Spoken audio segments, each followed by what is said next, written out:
আমরা অপরচুনিটি পেয়েছিলাম, হয়তো হাতছাড়া হয়ে গেছে। আবার সামনে আফগানিস্তানের সিরিজ, আবার অপরচুনিটি আসবে। ন্যাশনাল টিমে গেলেই ভালো করতে হবে এমন একটা ব্যাপার থাকে। ইন্ডিয়া তো আনপ্লেবল হয়ে গেছে, ওদের সাথে খেলাটা আসলে ডিফিকাল্ট হয়ে যাচ্ছে। পাকিস্তান তো আনপ্রেডিক্টেবল, কি যে করে।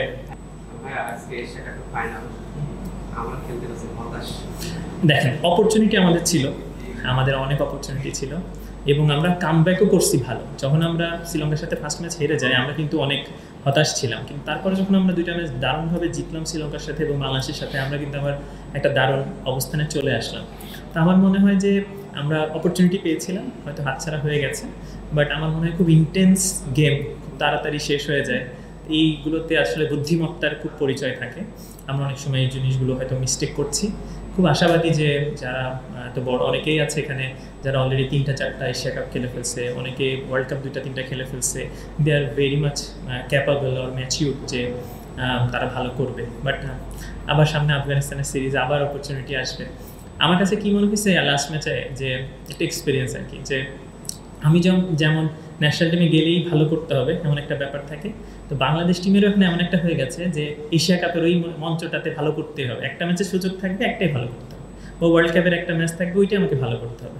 আমার যেমন হয়েছে ন্যাশনাল টিমের একটা ম্যাচে যে একটা ম্যাচ ভালো করতে হবে, তো বাংলাদেশ টিমের জন্য এরকম হয়ে গেছে যে ওই পার্টিকুলার একটা ম্যাচ দরকার বাংলাদেশে জেতা, যেন ফাইনালে উঠতে পারে বা ফাইনালে জেতা, চ্যাম্পিয়ন হতে পারে, সেম আমার ক্ষেত্রে ওইরকম হয়ে গেছে। তো আমার মনে হয় যে ইনশাল্লাহ আমরা আশা করি এখন অনেকেই ইয়াং ছেলে আছে যারা খুব ভালো খেলছে, ফিউচারে বাংলাদেশ হয়তো একটা জায়গায় যাবে, বাট প্ল্যানিংয়ের দরকার আছে সব কিছু মিলে, ম্যানেজমেন্ট থেকে শুরু করে সবাই মনে করে। তো ইন্ডিয়া তো আনপ্লেবল হয়ে গেছে, ওদের সাথে খেলাটা আসলে ডিফিকাল্ট হয়ে যাচ্ছে, যে এইভাবে গেম খেলছে ওরা, যেভাবে প্ল্যান করে আগাচ্ছে। বাট আমি মনে করি যে ইন্ডিয়া ফেভারিট অনেকটা, বাট পাকিস্তান তো আনপ্রেডিক্টেবল, কি যে করে, সো এটা একটা ব্যাপার থাকবে। ভাইয়া নির্বাচন আবার সুষ্ঠু নিরপেক্ষ, কারণ একটা ক্রিকেটারদের ভবিষ্যতের ব্যাপার। এইরকম একটা টেক্সট আপনার ফেসবুক পোস্ট কি লিখেছিলেন? আপনার ফেসবুকে জি বলেন। এই একই রকম টেক্সট আরো অনেক জি দেখেন, ক্রিকেট বোর্ডটা বা ক্রিকেটটা আমাদের না, অবশ্যই। তাহলে আমাদের কি বলা উচিত না? বলা উচিত। আপনাদের তো আসলে ডিরেক্টলি প্রেসিডেন্ট নির্বাচনের সঙ্গে মানে কানেক্ট হওয়ার সুযোগ নেই। হ্যাঁ, এটা প্রেসিডেন্ট নিয়ে বলা হয় না, তো নির্বাচন নিয়ে বলা হচ্ছে। জি বেসিক্যালি কিন্তু প্রেসিডেন্টের সব কিছু না, ডিরেক্টরশিপ থাকে, কাউন্সিলর যারা থাকবে। জি ব্যাখ্যাটা হলো আমরা যে নির্বাচনটা হচ্ছে সেটা যেন সুন্দর হয়, ভালো মতো হয়, নিরপেক্ষ হয় এবং যারাই আসবে তারা ক্রিকেটকে আগায় নিয়ে যাবে। ক্রিকেটের আমাদের ভবিষ্যতের ব্যাপার, এটা বেসিক একটা ব্যাপার। বেসিক বিষয় হচ্ছে যে এর আগে কোনো নির্বাচনে কখনো ক্রিকেটারের ওকে কারণ কি দেখেন, আমরা কিন্তু ওকে ভেরি নাইস, আমরা কিন্তু দেখেন আন্দোলনের একটা জোয়ার যাচ্ছে, তাই না? সব জায়গাতে যে আমাদের ওয়ার্ডসের একটা ব্যাপার তৈরি হচ্ছে, আমরা সবাই সব জায়গা থেকে চেষ্টা করছি বেস্টটা হওয়ার। তো যেহেতু এখন একটা আমাদের অপশন আছে যে আমাদের বলার, যেহেতু আমাদের একটা বলার সুযোগ আছে, তাহলে আমরা কেন বলবো না?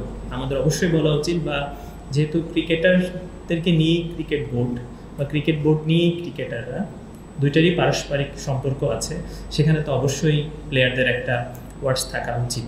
সেক্ষেত্রে সবাই বলেছে এবং এটা আমার মনে হয় যে কোনো খারাপ কিছু না। কিন্তু আমার মনে হয় যে প্লেয়াররা তো নির্বাচনের সাথে জড়িত না, কিন্তু তারা আশাবাদী যে একটা সুন্দর নির্বাচন হবে, যারা আসবে তারা বাংলাদেশ ক্রিকেটকে সামনের দিকে ভালো জায়গায় নিয়ে যাবে।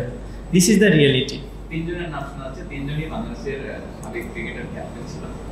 আপনি তো রিভিউ করতে আসছেন না, এবার তার কোনো চাওয়া থেকে না, আমরা আসলে দেখেন, আমরা কিন্তু আপনারা যদি বলেন ডিরেক্টর যারা হবেন তাদেরই কিন্তু অনেক ম্যাসিভ ইম্পর্টেন্সই আছে, যারা কাউন্সিলরশিপ হচ্ছেন তাদেরই কিন্তু একটা ম্যাসিভ জায়গা আছে আউটপুট দেওয়ার ক্রিকেটের জন্য।